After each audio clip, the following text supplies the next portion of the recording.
Libro de Nehemías, capítulo 6, versículos del 1 al 19.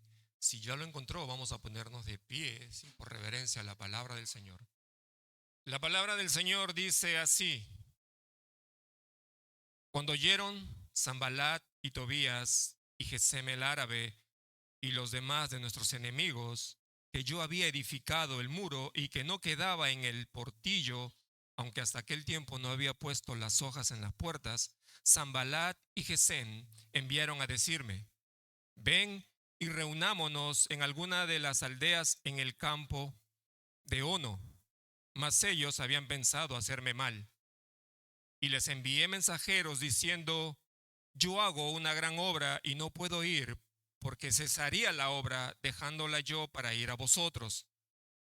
Y enviaron a mí con el mismo asunto hasta 4 veces, y yo les respondí de la misma manera.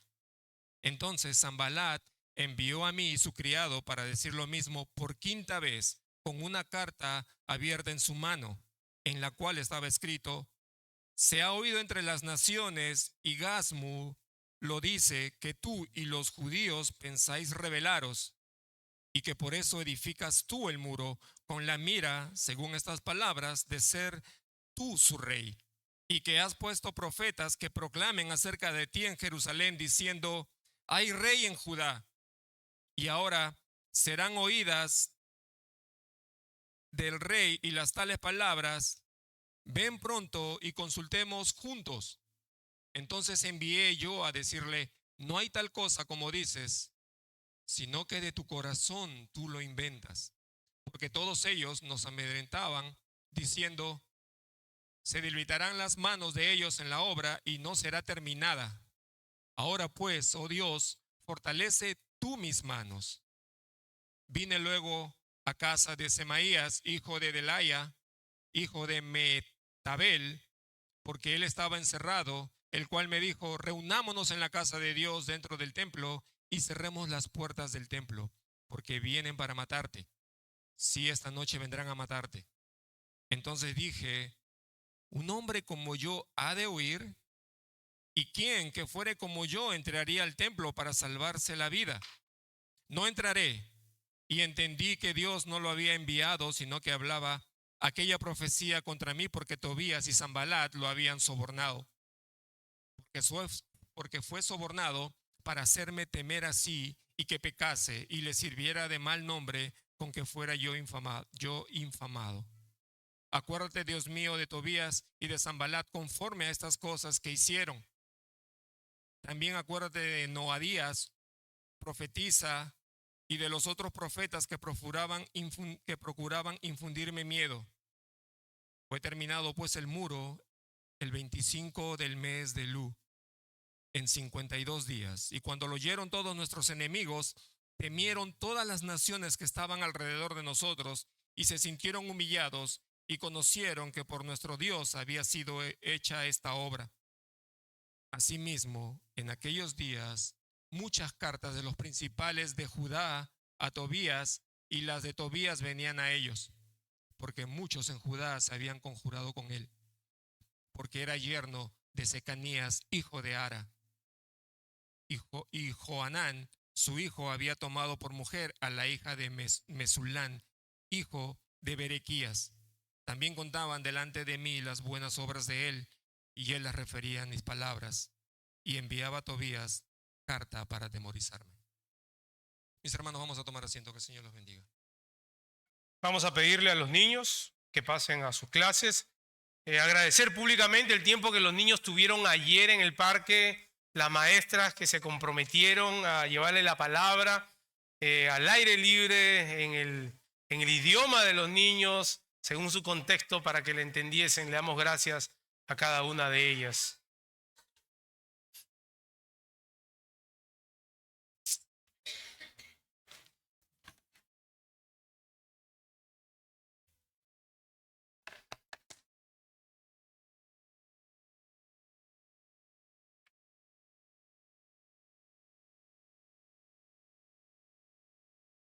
Continuamos con nuestra serie de Nehemías. Le doy gracias al Señor que por 2 semanas nuestro hermano Guillermo expuso la palabra fielmente, ha sido edificación para la iglesia.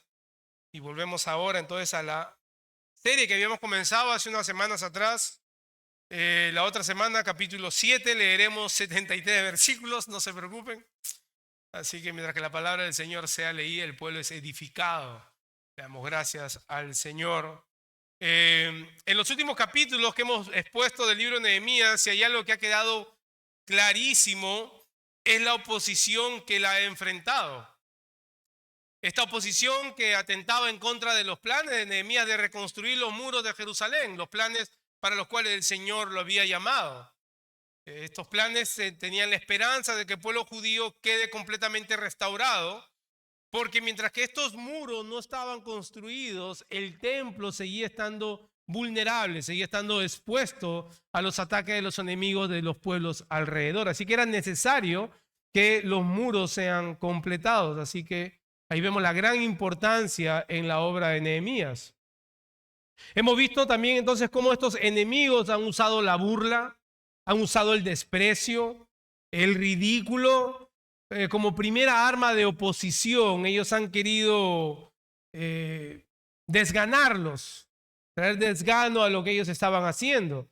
Y como vieron que esto no les funcionó, también los amenazaron con usar la violencia. Pero hemos visto que Nehemías, a mayor la oposición, mayor era su confianza y dependencia en Dios. Nosotros vemos que Nehemías en ningún momento baja las manos. Él sigue confiando en el Señor, y si hay algo que vemos a lo largo de todo el libro de Nehemías, es su constante oración al Señor. Es en él que Nehemías encuentra el coraje necesario para enfrentar cada una de las oposiciones. Pero no solo eso, es en él que él encuentra la sabiduría práctica para tomar las decisiones, como hemos visto. Y cuando parecía que ya posiblemente los problemas habían quedado atrás, un problema interno surge. Un problema no resuelto dentro del pueblo trae malestar y queja. Nehemías tiene que resolverlo. Vimos que habían aquellos que estaban cobrando un impuesto muy elevado a sus hermanos. Y Nehemías tiene que resolverlo de manera pública. Pero hemos visto que estas personas se arrepienten de su codicia. Por su codicia han oprimido a sus hermanos. Muestran arrepentimiento. Así que vemos en Nehemías cómo él muestra un claro ejemplo de ser un líder sacrificial, porque él mismo había puesto de lo suyo para ayudar a sus hermanos. Y al final del capítulo 5, hace un par de semanas, leemos las últimas palabras en la oración de Nehemías, que dice: acuérdate de mí, Dios mío, para bien, conforme a todo lo que he hecho a este pueblo. Ahí fue que nos quedamos hace un par de semanas.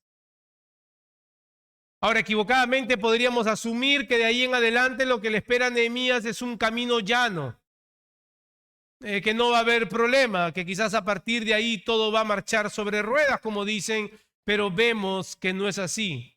Lo que Nehemías en el capítulo 6 nos permite ver es que él seguiría necesitando de la perseverancia, porque las pruebas y la oposición no cesarían.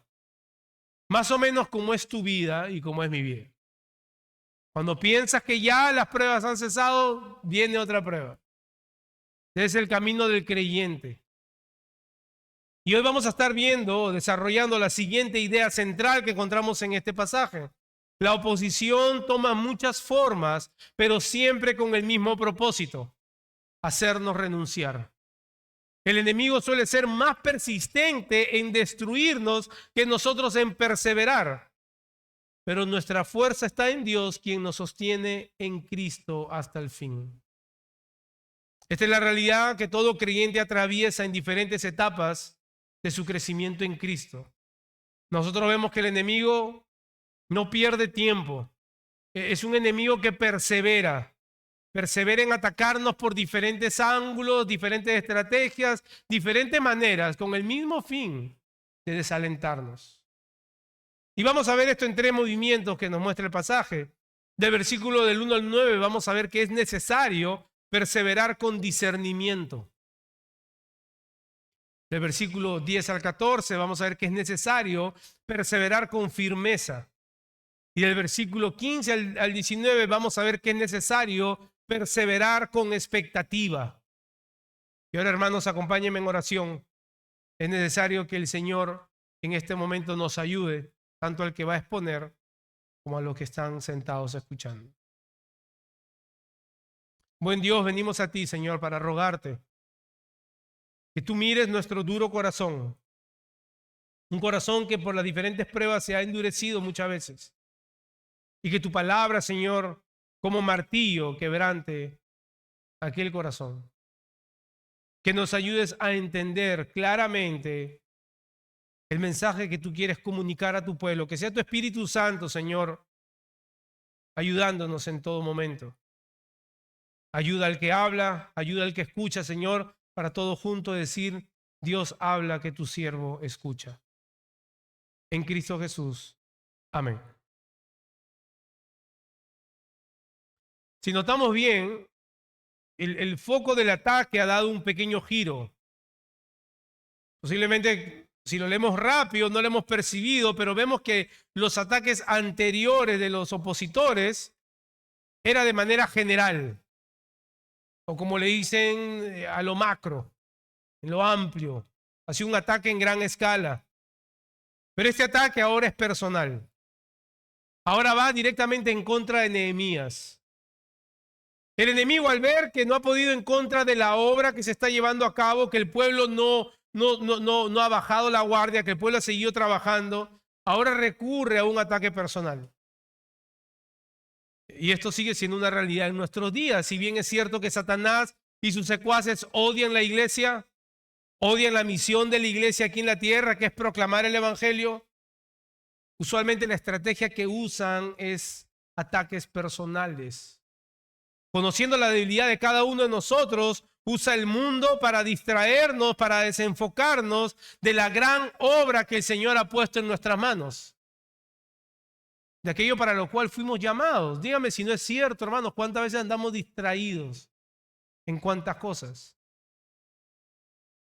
Y no estoy hablando de activismo, no estoy hablando que Dios te haya llamado para que seas una persona activa. Aquello para lo cual fuimos llamados es nuestra santificación progresiva, reflejar a Cristo en nuestra vida. Una vida que constantemente procura parecerse más a Cristo. Y Satanás sabe que cuando la iglesia deja de tener efectividad, cuando aquellos que componen la iglesia están distraídos en un sinfín de asuntos. Cuando los que componen la iglesia no están ocupados en revestirse del nuevo hombre que es creado en Cristo Jesús. Así que la artimaña de Satanás, la estrategia de Satanás es atacarnos a cada uno de nosotros. No ignoremos eso por ningún momento. Y por eso dijimos que nuestro primer encabezado se trata con la necesidad de perseverar con discernimiento. Y Nehemías es un gran ejemplo de eso, dice el versículo 1. Cuando oyeron Sanbalat y Tobías y Gesem, el árabe y los demás de nuestros enemigos, que yo había edificado el muro y que no quedaba en él portillo, aunque hasta aquel tiempo no había puesto las hojas en las puertas. Versículo 2, Sanbalat y Gesem me enviaron a decirme, ven y reunámonos en alguna de las aldeas del campo de Ono. Mas ellos habían pensado en hacerme mal. Lo primero que podemos observar es que pareciera que el número de enemigos ha ido en aumento. Pareciera que esta obra cada vez más y más está ganándose la antipatía de aquellos que están alrededor del pueblo. Al comienzo lo despreciaron, al comienzo se burlaron de ellos, al comienzo los llamaron patéticos, posiblemente porque no tenían ni la apariencia, ni el oficio de constructores, ni de guerreros, y por eso el mundo alrededor lo despreciaron, los subestimaron. Pero al ver que la obra va avanzando, al ver que la obra prácticamente está llegando a su final, entonces cada vez más enemigos se unen, cada vez más la oposición toma mayor fuerza. Y como la intimidación y la burla no han tenido el efecto que ellos buscaban, ahora recurren a hacer una invitación engañosa a Nehemías. Dice, vamos a reunirnos. Vamos a saldar nuestras cuentas. Ahora, posiblemente nos queda la duda, ¿cómo es que Nehemías llega a la conclusión de que esto se trataba de posiblemente una emboscada? ¿Cómo es que él se percata de que esto es simplemente otra artimaña del enemigo? ¿Cómo es que su discernimiento le ayuda para él seguir perseverando? Son preguntas que le podemos hacer al texto. Estoy convencido que este discernimiento desarrollado por él tiene que ver como fundamento aquella relación íntima que en los primeros 5 capítulos hemos observado de Nehemías con el Señor. El temor que él le tiene al Señor ha ido desarrollando su discernimiento, ha ido perfeccionando su discernimiento. Recordamos de las primeras líneas del primer capítulo, él ha sido una persona dependiente del Señor, así que esto nos lleva a pensar que él conoce la Escritura. No es un asunto místico, hermanos. No es que tú disciernes o crees en discernimiento porque esperas en alguna visión, o que Dios en sueño te revele, o escuchar alguna vocecita ahí audible. Es por medio de la exposición de la palabra y la meditación de la palabra. Así que yo creo que él, al conocer la Escritura, sus sentidos espirituales le han sido desarrollados. Y esto lo lleva a discernir y a obrar con sabiduría. El error que cometen sus enemigos es invitarlo a esta reunión a un lugar que está bastante alejado de donde está Nehemías, que es el campo de Ono. Este campo se encontraba más o menos a 3 días de camino de donde Nehemías estaba trabajando. Así que esto significaba pérdida de tiempo, significaba retraso en la obra, significaba distracción y desvío.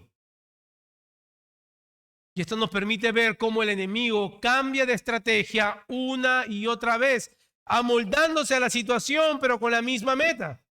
En este caso en particular, detener la obra que se estaba llevando a cabo, que ya casi estaba terminada, pero aún no. ¿Les suena eso parecido? Casi, pero aún no. Como nuestra salvación. Salvos, pero aún no. Estamos en el ahora, pero en el aún no. Aún seguimos luchando, aún el enemigo va a tentarnos, aún el enemigo va a atacarnos todo lo posible, porque aún no ha llegado el día de la consumación final, el día de la redención final.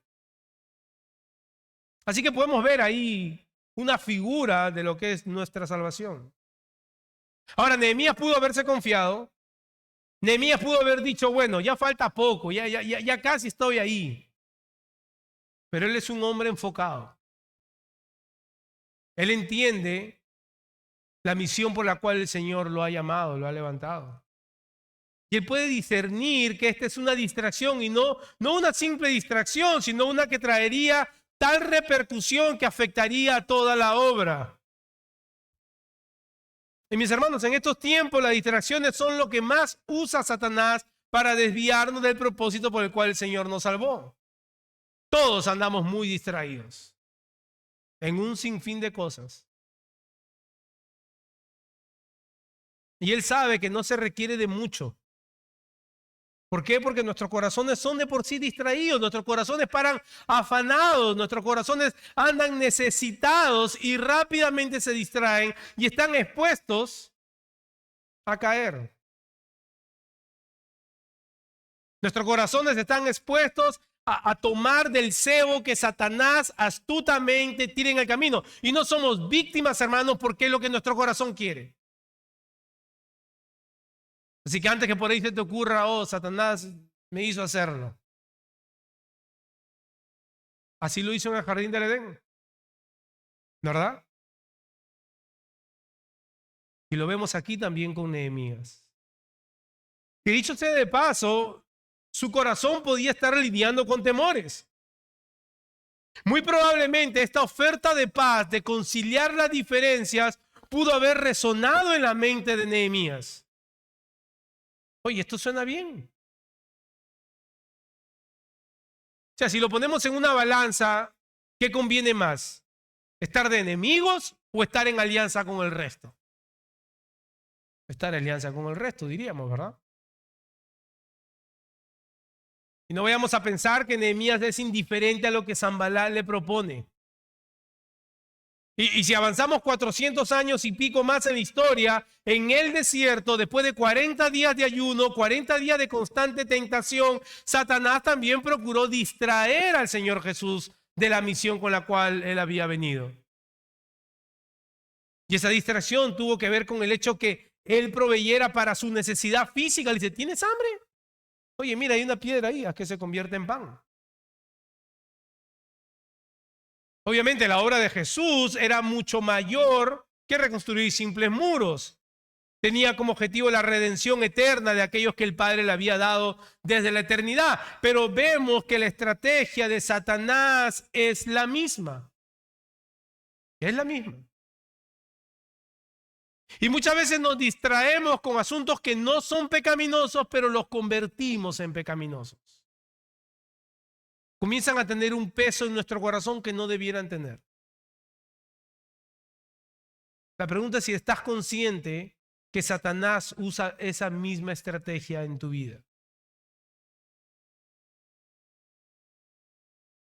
¿Qué es aquello que está robando tu atención del Señor? ¿Qué es aquello que te distrae? Puede ser algo bueno en sí, pero lo has vuelto pecaminoso porque ha venido a ocupar el lugar que el Señor debe tener en tu vida. Y a veces cedemos. Y nos roba el gozo, ¿verdad? Al fin y al cabo, hermano, Satanás sabe que nuestra salvación está segura. Él no puede atentar en contra de nuestra salvación, pero él pretende robarnos el gozo de nuestra salvación y nuestra seguridad de salvación. Y por eso tenemos que usar nuestro discernimiento. No solo para no caer ante las distracciones, no solo para que nosotros mismos no busquemos las distracciones, pero para yo no convertirme en un instrumento de distracción para mi hermano o para mi hermana. Quizás promuevo murmuraciones. Quizás estoy llevando mi descontento a otras personas y estoy influenciando en sus corazones. Quizás en vez de orar al Señor y decir, Señor, esta es mi necesidad, me paro quejando. Y muchas veces distraemos a otros hermanos y a otras hermanas. Pero miren lo que hace Nehemías. Primero él reconoce la prioridad que tiene delante de él. Y eso lo lleva a tomar una decisión considerando el resultado. Versículo 3. Y les envié mensajeros diciendo, yo hago una gran obra. Reconoce la prioridad. No puedo ir. Él toma la decisión. Porque cesaría la obra dejándola yo para ir a vosotros. La mente de Nehemías está tan comprometida con el Señor que él puede distinguir rápidamente lo que sería una distracción y las consecuencias que traería. Su prioridad es la gran obra que tiene en sus manos. Por eso la resolución de él es no ir. La consecuencia sería que la obra quedaría estancada. Pero el enemigo es insistente, dice el versículo 4, que hasta 4 veces insistieron con él, pero la respuesta de él fue la misma. Y miren cómo el enemigo ajusta ciertos pernos, porque ahí el asunto no ha quedado zanjado. En vista de que esta falsa alianza ha sido descubierta por Nehemías, ahora Sanbalat va a usar la intriga. ¿Para qué? Para intimidar el corazón de Nehemías. Del versículo 5 al 7 vemos que él dice, entonces Sanbalat envió a mí a su criado para decir lo mismo por 5ª vez. La diferencia que ahora era con una carta abierta. Tía, se ha oído entre las naciones y Jasmo lo dice, que tú y los judíos pensáis rebelaros y que por eso edificas tú el muro con la mira, según estas palabras, de ser tú rey. Y que has puesto profetas que proclamen acerca de ti en Jerusalén diciendo, hay rey en Judá. Y ahora serán oídas del rey tales palabras. Ven por tanto y consultemos juntos. Ahora, no es la primera vez que este truco sucio ha sido usado por los enemigos. Recordemos que cuando ellos se enteraron que los muros están siendo reconstruidos, la acusación fue la misma, pero a manera de plural decían, se están rebelando en contra del rey.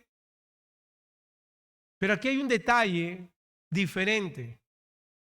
Y quizás porque ellos han podido percibir cierto temor en el corazón de Nehemías. Lo cual sería normal, ¿verdad, hermano? Él es tan humano como tú y como yo. El detalle es que ahora va con una carta abierta. ¿Y qué quiere decir que era una carta abierta? Una carta oficial siempre iba sellada. Una carta oficial siempre iba cerrada y solo estaba supuesta a ser leída por la persona, por el receptor, por la persona a la que era enviada. En este caso, mandar una carta abierta, lo que Sanbalat está tramando es crear un rumor. Esa carta va a pasar de mano en mano y todo el mundo va a poder leer lo que supuestamente Nehemías está tramando. Sanbalat quiere tirar, como decimos, una pepita para mover el corazón del pueblo en contra de Nehemías. Quiere crear una intriga. En ella se habla de una rebelión por parte de Nehemías en contra del rey. El rey, al escuchar esto, podía mandar a decapitar a Nehemías en cuestiones de segundos. Y no solo eso, sino que en la carta dice que él mismo se estaría autoproclamando rey. Miren estas estrategias, hermanos, del enemigo. Murmuraciones, intrigas, todo esto con el fin de manipular la voluntad de Nehemías. Ahora, si nosotros hubiéramos sido consejeros de Nehemías, le hubiéramos dicho, oye, anda, soluciona esto. Nosotros hubiéramos dejado, hermano, de hacer todo lo que estamos haciendo para ir a corregir semejante mentira. O sea, una cosa es que me quieran intimidar y que hasta se burlen de nosotros, pero que tuerzan mi intención sobre mi cadáver, ¿verdad? Que mi nombre comience a tomar mala fama por la habladuría de algunos, no lo voy a permitir de ninguna manera. Esa sería nuestra reacción. Miren qué astucia y qué sutileza del enemigo, hermanos. Él le va a dar a donde más le duele al hombre, su orgullo. Su orgullo. Nosotros hubiéramos respondido completamente indignados. Y claro, ya la distracción viene por otro lado. Pero no Nehemías. Miren el versículo 8, dice, entonces envié yo a decirle, no hay tal cosa como dices, sino que de tu corazón tú lo inventas. Nehemías se mantiene firme en la vocación a la cual fue llamado. Esto no quiere decir, hermanos, como he dicho, que no tuviera temor. Pero mayor que su temor al hombre era su temor al Señor. Posiblemente le temblaban las rodillas. Posiblemente le temblaban hasta las pestañas. Pero él sabe que hay alguien más poderoso detrás de sus enemigos. Él pudo ver las intenciones detrás de cada intento por distraerlo. Dice, porque todos ellos nos amedrentaban diciendo, se debilitarán las manos de ellos en la obra y no será terminada. Que no terminemos bien la carrera, hermano, es la meta del enemigo. ¿Por qué crees que te hallas en medio de prueba tras prueba tras prueba? Esa es la agenda y la meta que él lleva a cabo hoy en contra nuestra. El enemigo toma diferentes artimañas, estrategias, diferentes ángulos. Él es un estudioso para ver la manera en cómo nosotros podemos caer. Con tal de que nuestra mirada se desvíe de Cristo y no poder decir como Pablo, he peleado la buena batalla, he acabado la carrera, he guardado la fe. Hermanos, pelear la batalla, ¿saben lo que quiere decir? Pelear la batalla. Es esa lucha interna. Es esa lucha constante. Cuando veo la fealdad de mi pecado en mi corazón, puedo decir como Pablo que Cristo vino al mundo a salvar pecadores, del cual yo soy el primero.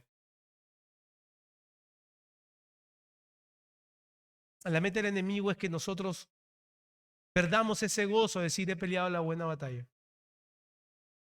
El enemigo no descansa. Bien nos recuerda Pedro en su carta que él está como león rugiente buscando a quien devorar. El peligro es que los jóvenes que están aquí piensen que esto solo se aplica a los más grandes. Es la misma estrategia para ustedes. Él los quiere destruir. Créame que los quiere destruir. Podríamos quedarnos con la imagen de Nehemías como un hombre súper fuerte, pero creo que las siguientes líneas nos dejan ver una vez más la dependencia de su corazón, pero sobre todo la aflicción de su corazón. Dice, ahora pues, oh Dios, fortalece tú mis manos. Y estoy convencido que este es el texto central de todo el pasaje. Porque estas líneas son una súplica de un hombre que siente el peso del ataque del enemigo, hermanos. Ese fortaléceme, Señor, debe ser nuestra súplica diaria.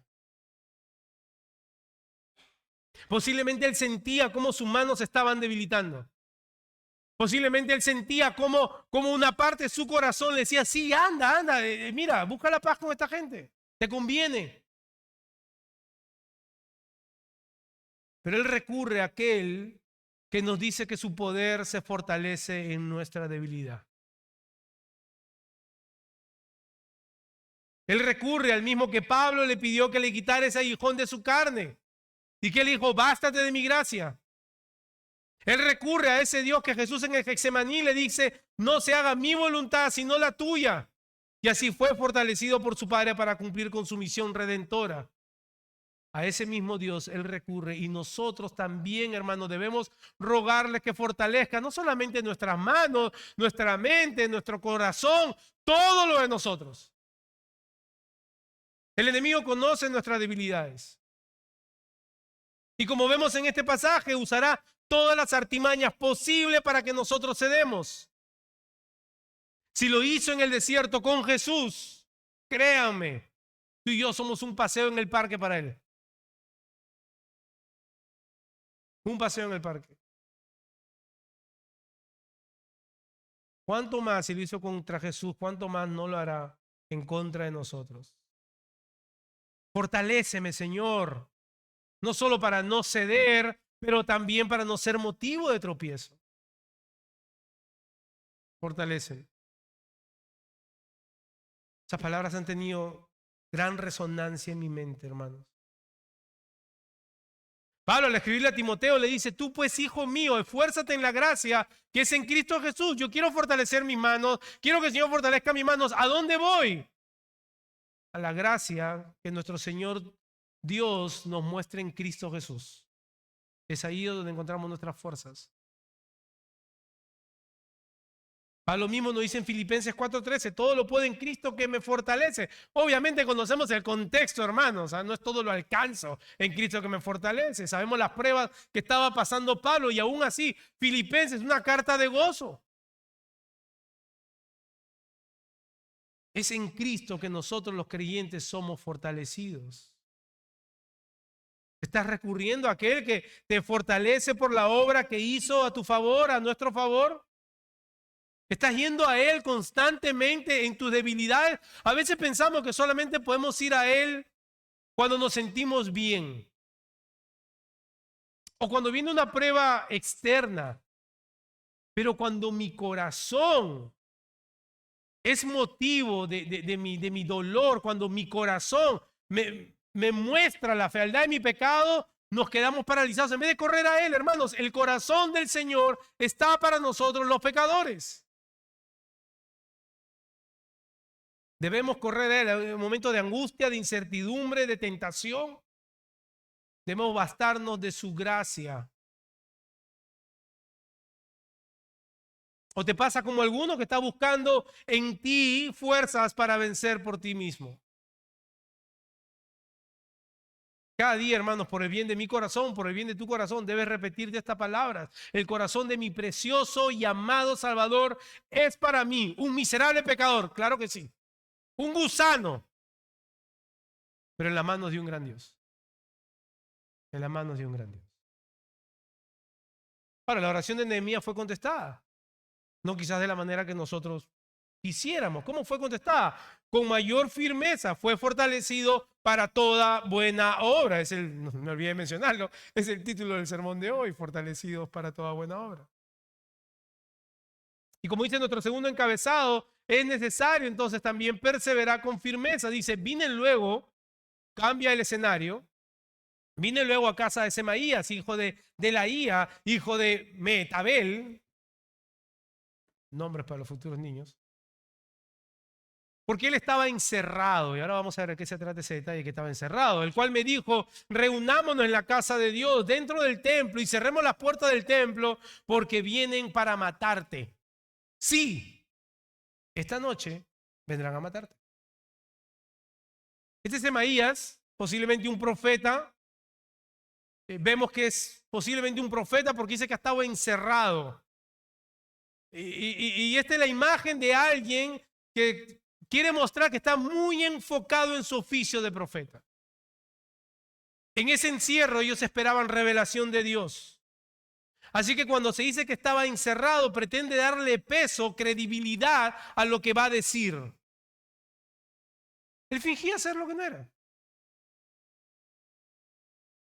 Y al parecer sus intenciones son de ayudar a Nehemías. Le dice, oye, vámonos al templo, cerremos las puertas, te van a matar, brother. Vámonos. Aparentemente su propuesta no tiene nada de malo. La vida de Nehemías efectivamente corría peligro y él quería ayudar, ¿no es así? Por último, era un profeta de Dios. Debe ser que lo que dice es verdad. Eso pudo haber pensado Nehemías. Es más, él le asegura que de esa misma noche él no pasaría. Esta noche vienen a matarte. Una vez más, si fuéramos los consejeros de Nehemías, lo más probable es que le estaríamos diciendo, toma la oferta, anda. Pero algo en Nehemías le deja ver las verdaderas intenciones de aquel que se disfraza como un siervo de Dios. Y entonces su respuesta en el versículo 11 fue, ¿un hombre como yo ha de huir?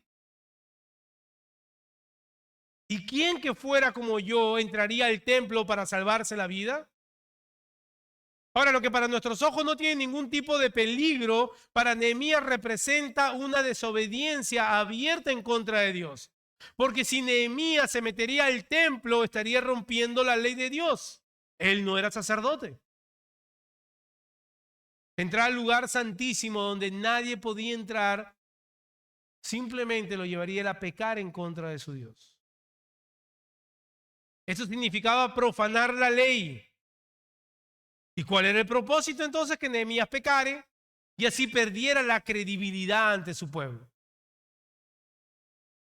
Entonces la respuesta de Nehemías no es una respuesta soberbia. Un hombre como yo a vivir no es que él se las cree. Un hombre como yo que no soy sacerdote. ¿Cómo voy a ir en contra de la palabra de Dios? Su respuesta está cargada con el peso de saber que no puede desobedecer a Dios.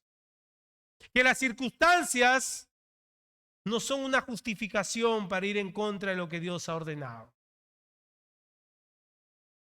Y eso duele, ¿no? Wow. Porque él pudo haber tomado esa decisión para salvar su vida. O creería que iba a salvar su vida.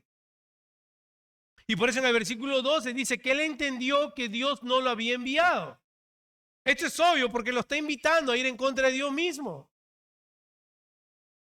Más bien, él se da cuenta que él tenía una alianza con los enemigos. Era un falso profeta. Este había sido sobornado, se había vendido al mejor postor para ir en contra del pueblo de Dios. Y como dice Nehemías, su plan era infundir temor para que lo lleve a pecar y de esa manera su nombre ser difamado. Y nos recuerda lo que nuestro Señor Jesús también enfrentó, aunque fue una amenaza mucho mayor. Él enfrentó la traición y la negación de aquellos que eran los más cercanos a él. El mismo apóstol Pedro trató de convencerlo que salvara su vida, ¿verdad? Oye, no permitas que eso te pase. Vámonos.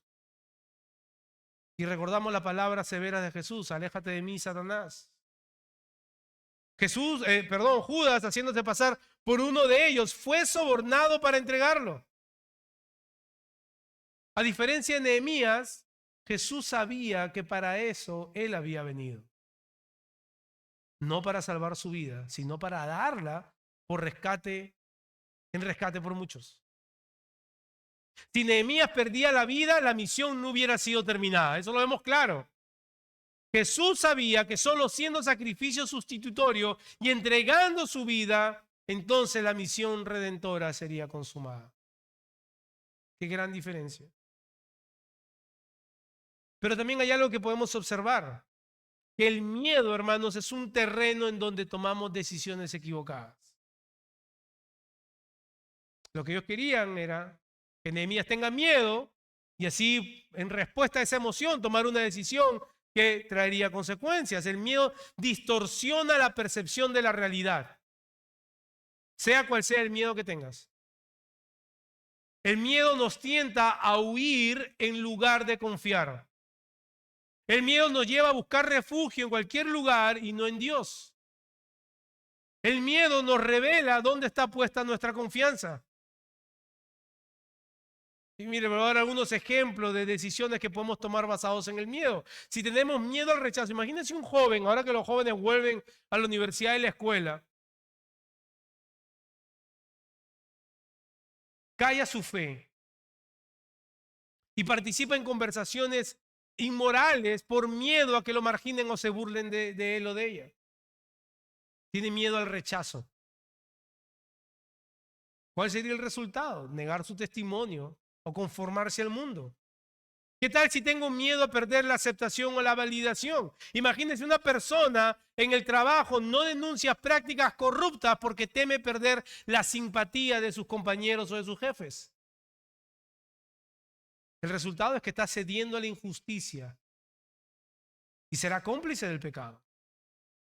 Por ese miedo que tiene. Miedo a no ser reconocido. Ejemplo, podemos ver quizás alguien que sirve en la iglesia empieza a competir con otros porque teme que su trabajo pase desapercibido. Un orgullo disfrazado de servicio buscando la gloria de los hombres en lugar de la de Dios. Personas que tienen miedo a la soledad. Aceptan una relación romántica con un incrédulo o con una incrédula porque temen quedarse solo o sola. Se comprometen en yugos desiguales desobedeciendo la voluntad de Dios. Miedo a perder el control o seguridad. Conocemos personas que manipulan las finanzas con engaño por miedo a la escasez en lugar de confiar en la provisión de Dios. Yo he conocido muchos cristianos que tienen negocios y de verdad, hermanos, estafan en sus negocios para sacar más dinero. Hay una idolatría de la seguridad material, incredulidad en la fidelidad de Dios. El miedo, hermanos, no se vence buscando más autoafirmación como el mundo te dice, sino confiando en Cristo. Él es nuestro refugio, como dice el Salmo 46:1. Él es nuestra identidad segura. Él es nuestro reconocimiento eterno. Cuando escuchemos esas palabras, buen siervo fiel, sobre poco me has sido fiel, sobre mucho te... Miren lo que hace Nehemías en el versículo 14. Dice, acuérdate, Dios mío, de Tobías, de Sanballat, conforme a estas cosas que hicieron también. Acuérdate de Nadías, profetiza, y de los otros profetas que procuraban infundirme miedo. Una multitud de personas querían solo causarle una cosa a Nehemías, que tenga miedo. Sabían que esa sería la base en la cual él tomaría una decisión equivocada. Pero Nehemías le confía su vida para su bien y la justicia de Dios para con aquellos que se oponían. Obra tú, Señor. Obra tú, Señor, conforme a tu sabiduría, conforme a tu poder. Nehemías no toma venganza en sus propias manos. Pero también, hermanos, como hay que perseverar con discernimiento, con firmeza, como dice nuestro último encabezado, debemos perseverar con expectativa. Dice el versículo 15 en adelante, fue terminado pues el muro el 25 del mes de Elul, en 52 días. Y cuando lo oyeron todos nuestros enemigos, temieron todas las naciones que estaban alrededor de nosotros y se sintieron humillados y conocieron que por nuestro Dios había sido hecha esta obra. Este hecho me hace recordar a lo que el misionero William Carey dijo en su momento: haz grandes cosas para Dios, esperando grandes cosas de Dios. Las oraciones de Nehemías lo llevaron a ser fortalecido para esta gran obra, al punto que este proyecto, con las personas menos improbables, terminó en 52 días. Ninguno de ellos tenía el oficio de constructor, ninguno de ellos era carpintero ni albañil. Y el que los lideraba, Nehemías, tampoco, él era un copero de rey. Ellos fueron tratados con desprecio, fueron ridiculizados, pero al final el Señor los usó para dar testimonio de que todo esto fue una obra, como dijo Nehemías, de nuestro Dios. Así al final, cuando el Señor venga por su iglesia triunfante, así los enemigos de la iglesia, los enemigos de Cristo, caerán postrados en sus rodillas al ver la gran obra que ha hecho nuestro Dios. Con las personas menos improbables, contigo, conmigo. Ahí donde estás, con tu debilidad, gran obra ha hecho el Señor con nosotros. En nosotros y por nosotros. Vemos que Nehemías en ningún momento él se atribuye absolutamente nada de lo que se consiguió. Él confiaba que Dios iba a cumplir aquello para lo cual lo llamó. Él no se atribuye nada porque él sabía que él no era.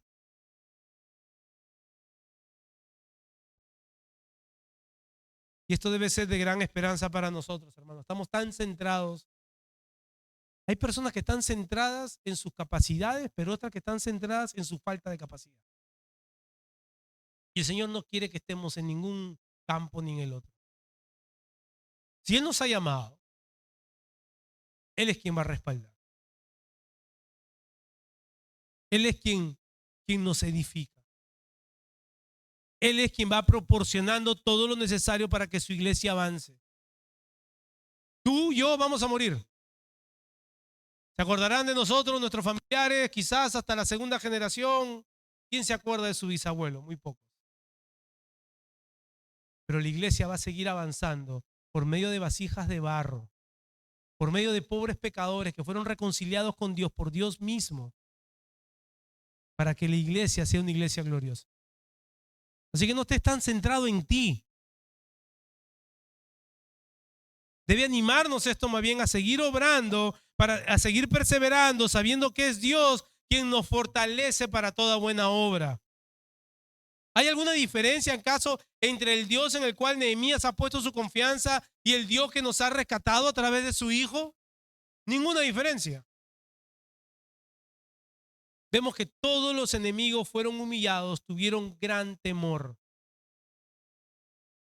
Pero hermanos, si vamos a perseverar con discernimiento, con firmeza, sin un objetivo claro, sin la esperanza de que Dios va a usarnos, aunque seamos vasija de barro para que su nombre sea exaltado y para el avance del reino, voy a estar completamente indiferente a los resultados. Y ojo, hermano, yo no estoy diciendo que manipulemos resultados ni que hagamos estrategia de hombres, para nada. Lo que estoy diciendo es que hagamos las cosas para Dios con la expectativa de que Él va a hacer. No hay cosa peor que hacer cosas sin ninguna expectativa. Yo estoy acá porque aquí estoy. Voy a predicar Nehemías 6 porque es el que me tocó y bueno, a ver qué Dios hace. No, yo tengo que tener la expectativa que el Señor va a usar su palabra, primeramente en mi corazón que la he estudiado, pero en el corazón de ustedes que la están recibiendo. Tenemos que tener la expectativa de que cada una de las cosas que hacemos no necesariamente es para nuestra generación, es para la generación que avanza. Es para ver a nuestros jóvenes y ver cómo el Señor va a llamar de ellos futuros pastores, futuros líderes, futuros misioneros. Y que la obra no va a acabar aquí. Por eso ponemos nuestros dones y nuestras capacidades al servicio del Señor. Con la expectativa que Él va a hacer, no bajo nuestros propios términos, pero Él va a hacer como Él lo ha prometido. Y que las puertas del Hades no van a prevalecer en contra de la iglesia. no importa si tú eres maestro, no importa si tú estás discipulando, no importa si tú estás ayudando con la limpieza, no importa si predicas, no importa la labor que tú hagas. ¿Cuál es la expectativa que tienes en tu corazón que Dios va a hacer a través tuyo? Sin expectativas, hermanos, perdemos el norte. Así es que hagamos grandes cosas para Dios, esperando grandes cosas de Dios. ¿Quiere decir que el camino va a ser fácil entonces? De ninguna manera, hermanos. Leamos el resto de los versículos para ver de que no solamente este falso profeta estaba confabulando con los enemigos, sino que habían ellos que tenían alta posición en el pueblo que también habían hecho alianza con los enemigos. Versículo 17. Asimismo, en aquellos días iban muchas cartas de los principales de Judá, aquellos principales que se negaron a reconstruir el muro. Ahora sabemos por qué. Había muchas cartas que iban de los principales de Judá a Tobías, y las de Tobías venían a ellos, porque muchos en Judá se habían conjurado con él, porque era yerno de Secanías, hijo de Ará. Y Johanán, su hijo, había tomado por mujer la hija de Mesulam, hijo de Berequías. Esto Berequías, cada vez que conozco un Berequías, hermano, me da cuidado. También contaban delante de mí las buenas obras de él, y a él le referían mis palabras, y enviaba a Tobías cartas para atemorizarme. La oposición no cesó. Es más, se hizo evidente que un mayor número estaba en contra de Nehemías. Esta corrupción estaba tan arraigada que el mismo Mesulam, que en el capítulo 3 había ayudado a reconstruir, también tenía alianzas con Tobías. Habían matrimonios mixtos y convenios políticos, y todo esto creaba un ambiente hostil para el avance de la obra de Dios. Cada uno tenía su propio interés. Y eran unos lleva y trae, ¿no? Como se dice, porque por un lado querían atemorizar a Nehemías, llevándole las cartas de Tobías, y a Tobías le llevaban las palabras de Nehemías, infundiendo el chisme, la murmuración, para atemorizarlo. Y una vez más, hermano, la Escritura no nos muestra estos casos para sorprendernos. Si tú te has quedado con la boca abierta y dices, wow, qué mala es esa gente, nos deja ver estas cosas, hermanos, para mostrarnos lo capaces que son nuestros corazones de hacer cuando tocan algo que es de alta estima. Cuando un ídolo en mi corazón es tocado, ¿cómo reacciono? Habla de cuánto yo había puesto mi confianza en eso. Así que tenemos el potencial, para hablar de una palabra, tenemos el potencial de reaccionar como esta gente y peor todavía. También la misma vez la Escritura nos deja ver cómo el enemigo usa artimañas para llevarnos al desgano, y muchas veces eso tiene que ver, como hemos visto, con el miedo y con el temor. Estas emociones son el terreno perfecto para tomar decisiones equivocadas o para dejar de avanzar en lo que tenemos que hacer. Y debemos, hermanos, con todo nuestro ser, clamar a nuestro Señor que Él sea quien fortalezca nuestras manos, nuestro ser interior, que sea Él por medio de su Espíritu que habita en nosotros, que vuelva nuestra mirada a Cristo día a día. Contemplar a nuestro Salvador derramando su sangre preciosa por nosotros. Y aquella tumba vacía, que es la vindicación de que Él fue el sacrificio perfecto, por ti y por mí. Por ti y por mí, mi hermano y mi hermana. Y que el enemigo de nuestras almas, Satanás, ciertamente ha sido vencido en la cruz del Calvario, como lo dice Pablo en Colosenses. Él ha despojado a los principados y a las potestades, los ha exhibido públicamente, triunfando sobre ellos en la cruz. Cristo en la cruz derrotó y expuso públicamente a los poderes espirituales de maldad. Cuando el muro vemos que fue terminado en 52 días, los enemigos tuvieron que admitir lo que tanto temían. Esto no era obra de hombres, sino de Dios. Un testimonio público de la victoria del Señor.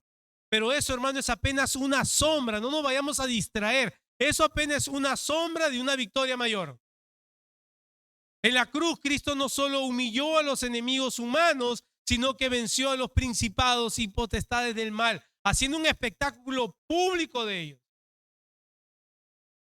La obra del muro es simplemente un anticipo.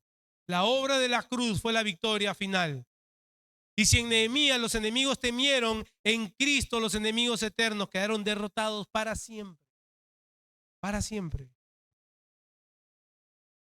Termino con esto. A la luz de este texto, a la luz de la idea central que hemos expuesto hoy, el llamado con el cual te tienes que ir en este día es primero reconocer que muchas veces hacemos caso a las distracciones que el mundo nos ofrece. Y para esto necesitamos ser fortalecidos en el Señor. Debemos entender que Él nos ha llamado a perseverar, no en nuestras fuerzas están en Él. Así que debemos reconocer que es posible perseverar porque su poder obra en nosotros. Es posible perseverar. Solo así, entendiendo esto, vamos a usar nuestro discernimiento por el crecimiento de la palabra que Él nos da. ¿Estás creciendo en conocimiento de la palabra escrita del Señor? ¿O es tu Biblia como muchas Biblias que está ahí abierta en el Salmo 23 que acumula polvo? ¿Estás disciplinándote? Hermano, los libros son buenos y yo leo muchos libros. Pero si que es la palabra del Dios vivo, no lo leo. Yo puedo citar 1000 autores. Pero si mi corazón no se está derramando en la palabra del Señor, estoy engañando, estoy alimentando mi ego. Porque si tú no estás creciendo en el conocimiento de la palabra, ¿cómo podrás desarrollar un discernimiento bíblico y correcto? ¿Cómo? El Señor ha llamado a cada uno de nosotros, a cada uno que hemos puesto nuestra fe en su Hijo Cristo, que nos hemos arrepentido de nuestros pecados, a que perseveremos con firmeza, que encontremos refugio en Él en medio de los temores que muchas veces abrazan y aprietan nuestro corazón. En medio de las dudas, en medio de las incertidumbres, Él quiere que corramos a Él, refugiarnos en Él, porque su palabra dice que Él tiene cuidado de nosotros. Y que perseveremos con gran expectativa. ¿Por qué? Porque el Señor, que no escatimó a su propio Hijo, no nos dará juntamente con Él todas las cosas para que la iglesia avance. No nos dará con Él juntamente todas las capacidades necesarias para ministrar a otras personas. No nos dará con Él juntamente todas las oportunidades necesarias para servir a su iglesia. No las que yo espero que se abran, todas las necesarias. Si tú te encuentras aquí hoy sin Cristo, aquel que es mayor que Nehemías, tú puedes vivir fascinado con el liderazgo de Nehemías. Pero si tú estás aquí sin Cristo, aquel que es Dios encarnado, aquella vergüenza que han sufrido los enemigos de Cristo el día de la cruz, de la que hemos leído, esa será tu vergüenza. Será tu vergüenza porque aunque no lo has reconocido como Señor, tendrás que doblar tus rodillas cuando Él traiga juicio a los pecadores, dentro de los cuales tú serás contado si no has procedido a la fe del arrepentimiento. No te quedará de otra. El llamado no es a que tengas una relación con Cristo porque ya la tienes. Tienes una relación de enemistad. El llamado es a que seas reconciliado por medio de Cristo porque tú eres enemigo de Él. ¿Esperarás hasta aquel día cuando sea demasiado tarde? ¿Qué te impide que corras hoy a Cristo? ¿Qué te impide que hoy deposites tu fe y que te arrepientas de haber vivido una vida centrada en ti? ¿Qué te impide que hoy seas salvo? Te impide solo tu pecado. Pero Cristo es mayor, corre a Él. Deposita tu fe en Él y sé salvo. Oremos. Gracias por tu palabra, Señor. Tan necesaria para nuestros corazones. Gracias por haber hablado claramente a mi corazón. Gracias por haber expuesto, Señor, aquellas áreas en las cuales yo lucho y seguro mis hermanos y mis hermanas también. Que abracemos tu palabra, Señor, para ponerla en práctica. Ayúdanos, Señor, porque somos como niños, somos débiles, somos torpes. En Cristo Jesús. Amén.